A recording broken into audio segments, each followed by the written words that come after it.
Hello YouTube, my name is Nero. Today we have some more Call of Duty Modern Warfare Remastered. Welcome back, ladies and gentlemen. Apologies yet again for this video going up so late. It seems like every video I've made recently is going up super late, but today was a very interesting day. I had a video ready to go at 5 o'clock this afternoon. I had to scrap that video because a massive story came out that essentially exposed Activision for intentionally ruining the Call of Duty multiplayer experience in an effort to make some more money, so of course I had to cover that in a video. Then, some more information came out and I decided to scrap that original video so I can make this updated video with the new information. So for those that don't know, today Rolling Stone put out an article that exposed Activision, right? There was this patent that Activision put out in 2015, which essentially went over how they exploit the multiplayer matchmaking to encourage supply drop purchases, how they make DLC weapons pay to win by giving you easier opponents, and how skill-based matchmaking actually does exist within the Call of Duty multiplayer. It was really damning, and I covered as much in my original video, but since then, Activision has actually came out and responded to this, so I thought I would do this updated video giving you guys Activision's response. Activision has said this was an exploratory patent filed in 2015 by a research and development team working independently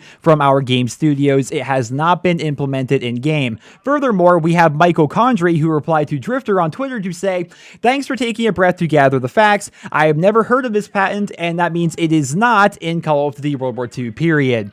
So now you guys know I want to make sure before we go any further that Activision and Sledgehammer Games are denying that this patent is in fact in future Call of Duty games or in previous Call of Duty games, though it does seem pretty damning considering it's from Activision Publishing and it goes over lots of things that people have suspected Activision of doing over the course of the past couple of years. So I'm going to briefly cover what was in the patent itself. I said that they basically exploit multiplayer matchmaking to encourage supply drop purchases, and that's exactly what's in the patent, which is really damning. So let's go ahead and read that out to you guys. Again, this is actually coming from the patent itself.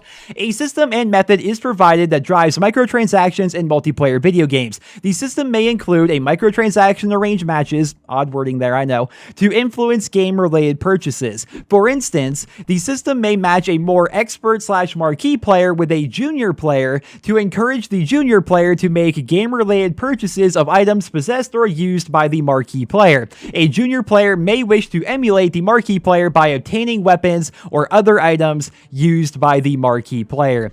How ridiculous is that? Now let's keep on going here. There's even more to this. In one implementation, the microtransaction engine may target particular players to make game-related purchases based on their interests. For example, the microtransaction engine may identify a junior player to match with a marquee player based on a player profile of the junior player. In a particular example, the junior player may wish to become an expert sniper in a game. The microtransaction engine may match the junior player with a player that is a highly skilled sniper in the game. In this manner, the junior player may be encouraged to make game-related purchases such as a rifle or other item used by the marquee player. So according to this patent, their idea, and maybe it actually is implemented, we don't really know, is that they are going to encourage supply drop interactions by making it so if you're a good player, you are always going to have bad players on your team so they can look up to you and think, you know what, I want to catch up to that person, I'm going to buy supply drops to take a shortcut. Also, if you're like really into sniping, for example, but you're not very good at it, they're going to match you up with people that are good at sniping, so you can see how good they are and think, wow, I'm going to buy some supply drops, so hopefully I can catch up to that guy. It's a really scummy system if this is actually in place, but it gets worse, guys. We have to keep on going here.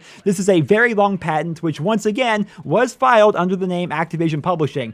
So this is going to be going over pay to win within the Call of Duty franchise. When a player makes a game-related purchase, the microtransaction engine may encourage future purchases by matching the player in a gameplay session that will utilize the game-related purchase. Doing so may enhance a level of enjoyment by the player for the game-related purchase, which may encourage future purchases. For example, if the player purchased a particular weapon, the microtransaction engine may match the player in a gameplay session in which the particular weapon is highly effective, giving the player an impression that the particular weapon was a good purchase. This may encourage the player to make future purchases to achieve similar gameplay results. I can't believe what I'm reading right here. This was filed by Activision as a patent, and they are literally saying that they are going to make it so Call of Duty is pay to win. Whether or not the weapon is overpowered is irrelevant. If you play with a DLC weapon, especially once you first get it, this here says the game may actually match you up with people below your skill level so that you can feel like your weapon is good. Therefore, you're more likely to actually spend more money on supply drops in the future. That's freaking ridiculous. Now, people think this is actually already in the Call of Duty franchise. Again, Activision is denying it. I can see both sides of the argument personally. And finally, we have skill-based matchmaking, which people have always wondered, is skill-based matchmaking actually part of the Call of Duty franchise? Well, in this patent, which was filed during the Advanced Warfare lifecycle, it says in black and white that skill-based matchmaking is in the Call of Duty franchise. Allow me to read it out to you guys. If a player has been performing poorly, e.g. getting killed at a higher rate than the player's historical rate, the scoring engine may dynamically adjust one or more coefficients to match the player in a game that will improve the player's performance. For example, the player may be matched with easier opponents, matched with better teammates, and or placed in a game that is more tailored to the player's preferences. So an example of that would be sniping, right? Sniping is a preference. And have you noticed that when you watch people sniping on YouTube, especially like the really good snipers, maybe because they're getting recognized, but they oftentimes are facing other snipers as well. This leads me to believe that maybe some of this skill-based matchmaking actually is in the Call of Duty franchise.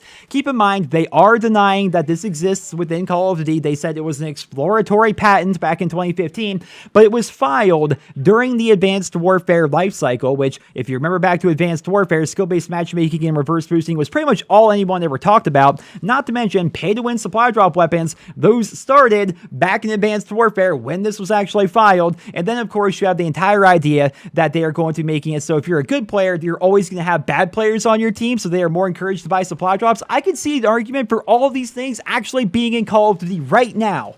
Of course, I can't prove it, but this patent does exist, and it does seem pretty likely that they would actually add all this stuff, and Activision is denying it. Sledgehammer has denied it, so we don't really know what's going on with this, ladies and gentlemen. I would love to know down there in the comments, what do you guys think? Like, this was actually filed by Activision, but they claim it was a research and development company and that it was never actually implemented, but regardless of all that, like, why was it filed in the first place? What made you think any of this was a good idea? There are so many freaking questions I have right now, and I'm going to be keeping you guys up to date with more information. If more information becomes available, I certainly hope that we do get some more info here, because this is potentially mind-blowing. Like, my original video, I was not happy. Part of me wasn't supposed to anyway, because I don't know, I think you guys would find it interesting, but man, I went on rant. I was going on for like 10-15 minutes straight just ranting about Call of Duty and Activision and how we're all probably gonna have to quit the franchise soon if this is actually real, and it may be real. We're going to have to see, but I'm going to save that rant. I'm going to save that anger for when we have more information, for when this actually becomes a bit more concrete. So until then, ladies and gentlemen, that's all I have for you guys here in this video. Thank you all so much for listening. Let me know your thoughts down there in the comment section below. Do you think